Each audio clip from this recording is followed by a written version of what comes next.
Hello, good afternoon. Welcome to learning history academy. कैसे हैं आप सभी लोग? डेली क्लासेस में लेती हूँ, PYQ लेकर आ रही हूँ आप लोगों के लिए। डेली से कुछ क्वेश्चंस आज मैं हटकर लेकर आई हूँ। आज जो मैं क्वेश्चंस लेकर आई हूँ वो क्वेश्चंस आपके प्री हिस्टोरिक से हैं, यानी कि एंशियंट हिस्ट्री से कुछ क्वेश्चंस मैं लेकर आई हूँ। देखते हैं एंशियंट हिस्ट्री से हमारे कौन कौन से क्वेश्चंस हैं, वो आज हम देखेंगे, क्योंकि क्वेश्चंस यहाँ से काफ़ी बनते हैं और ये बहुत बार पूछे गए हैं, तो इसलिए मैं ये क्वेश्चंस लेकर आई हूँ आप लोगों के लिए। तो क्वेश्चन क्या है? क्वेश्चन नंबर 1 है, ताम्रशम काल में महाराष्ट्र के लोग मृतकों के शरीर को फर्श के नीचे किस तरह रखकर दफनाते थे? बताइए।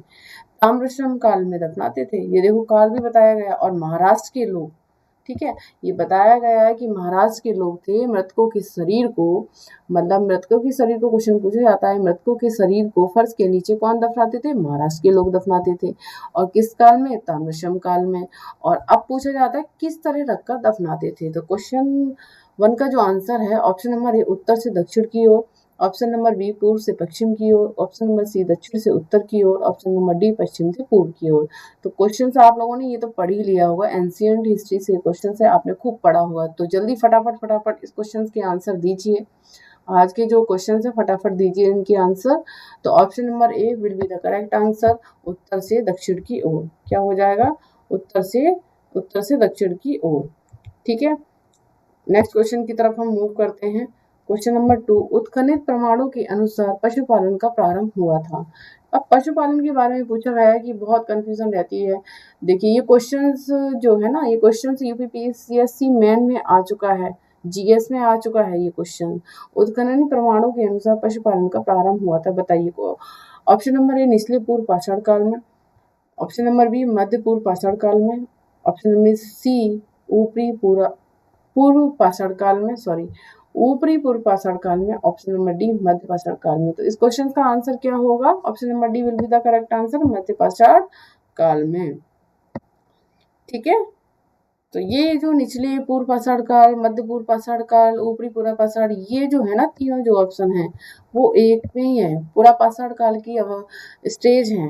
ठीक है, निचला पूर्व पाषाण जो स्टार्टिंग में चला था, मध्य जो कि बीच में, ऊपरी जो फिर उसके बाद फिर हमारा नवपाषाण काल शुरू होता है। राइट, तो क्वेश्चन नंबर 3 की तरफ हम मूव करते हैं। क्वेश्चन नंबर 3 क्या कह रहा है?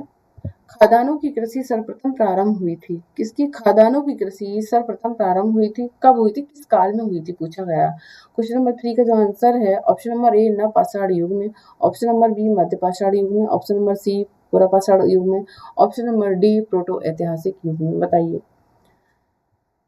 बताइए कब शुरू हुई थी? ऑप्शन नंबर 3 का जो आंसर होगा ऑप्शन नंबर ए नवपाषाण युग में। ठीक है, कृषि प्रारंभ हुई थी खादानों की। ठीक है, क्वेश्चन बनता है, बहुत बार बन चुका है। नेक्स्ट क्वेश्चन की तरफ मूव करेंगे। क्वेश्चन नंबर 4, बृहद पाषाण स्मारकों की पहचान की गई थी। ऑप्शन नंबर ए सन्यासी गुफाओं के रूप में, ऑप्शन नंबर बी मृतक को दफनाने के स्थानों के रूप में, ऑप्शन नंबर सी मंदिर के रूप में, उपरोक्त में से कोई नहीं, ऑप्शन नंबर डी। तो क्वेश्चन नंबर 4 का जो आंसर होगा वो बताइए क्या होगा? तो क्वेश्चन नंबर 4 का जो आंसर होगा option number B will be the correct answer, मृतक को दफनाने के स्थानों के रूप में।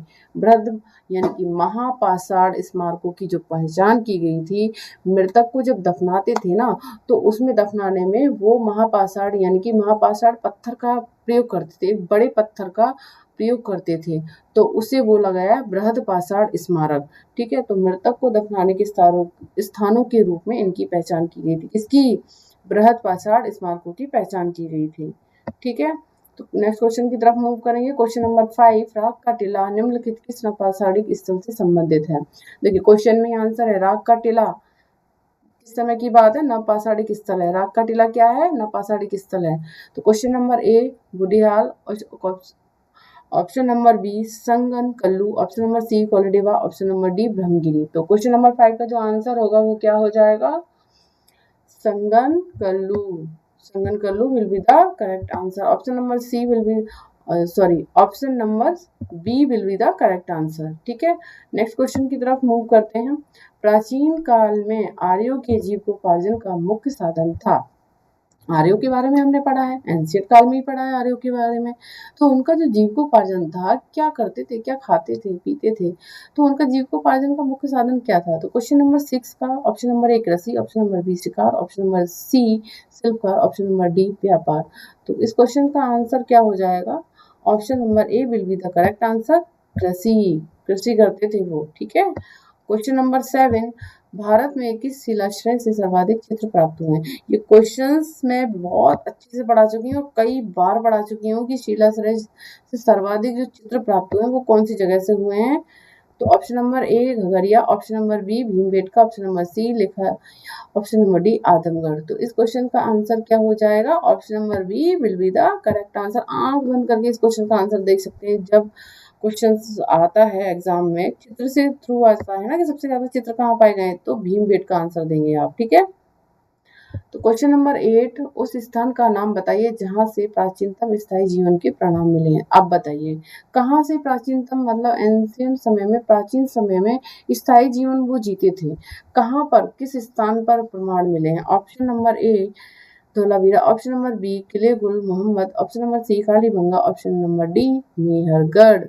बताइए क्वेश्चन का आंसर क्या हो जाएगा? Option number D will be the correct answer, Mehrgarh, क्योंकि यहाँ पर ही स्थायी जीवन के प्रमाण मिले हैं। और मेहरगढ़ में ही सबसे पहले पशुपालन, खेती सब कुछ होने लगा था। गेहूं भी उपजाने लगे थे, चावल की खेती होने लगी थी, ठीक है। ये पढ़ाया हुआ मेहरगढ़ में। नेक्स्ट मेरी पिछली वीडियो में जाकर आप प्लेलिस्ट में देख सकते हैं मेहरगढ़ के बारे में, ठीक है, पढ़ सकते हैं।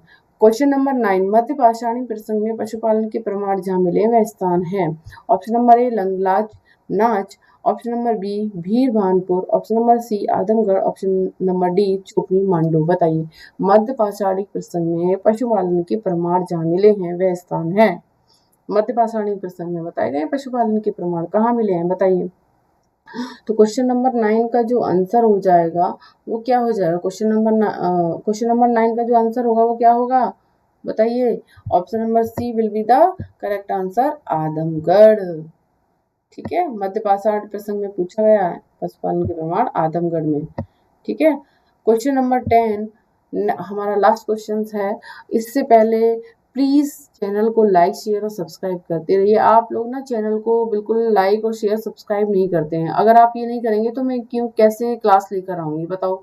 अगर मेरी क्लास बाकी बच्चों तक नहीं पहुंचेगी, कुछ बच्चों का भला हो तो अच्छा है ना। फ्री ऑफ कॉस्ट क्लास कराती हूँ मैं आप लोगों के लिए, कितनी मेहनत करती हूँ आप लोगों के लिए, तब क्लास लेकर आती हूँ, ठीक है। तो प्लीज़ चैनल को लाइक शेयर और सब्सक्राइब करते रहें।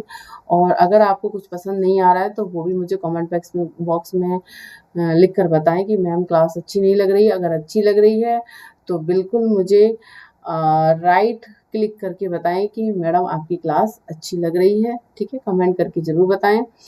चलिए हम अपने क्वेश्चन की तरफ मूव करते हैं। क्वेश्चन नंबर 10, गंगा घाटी में धान की खेती का गंगा घाटी में धान की खेती का प्राचीनतम प्रमाण कहाँ से मिला है? Option number A Lahuradewa, option number B Senuwar, option number C Sohgaura, option number D Kaushambi. तो क्वेश्चन नंबर 10 का जो आंसर होगा वो क्या हो जाएगा, बताइए। गंगा घाटी में धान की खेती का प्राचीनतम प्रमाण कहाँ से मिला है? गंगा घाटी में पूछा गया है, धान की खेती के बारे में पूछा गया है, कहाँ से मिला है, बताइए। Question number A will be the correct answer, लहुरा देव से मिला है, ठीक है। चलिए आपके 10 क्वेश्चंस कंप्लीट हुए। देखिए मैं डेली क्लास लेकर आ रही हूँ, कोई भी एक भी दिन गैप नहीं हो रहा, डेली क्लास लेकर आ रही हूँ आप लोगों के लिए। PYQ लेकर आ रही हूँ क्योंकि आप लोगों की UGC नेट के एग्जाम भी हैं, TGT के भी, PGT के भी एग्जाम है, इसलिए मैं डेली क्लास लेकर आ रही हूँ आप लोगों के लिए। तो प्लीज़ लाइक शेयर और सब्सक्राइब करते रहिए चैनल को, लर्निंग हिस्ट्री अकेडमी चैनल से जुड़े रहिए, ठीक है। मेरा कॉन्टैक्ट नंबर भी देखो ये दिया गया है। आप लोग कोई क्वेरीज हो, कुछ पूछना हो तो कॉन्टैक्ट नंबर आप कॉल करके आप मुझे पूछ सकते हैं 9717017844 9717017844 पर, ठीक है।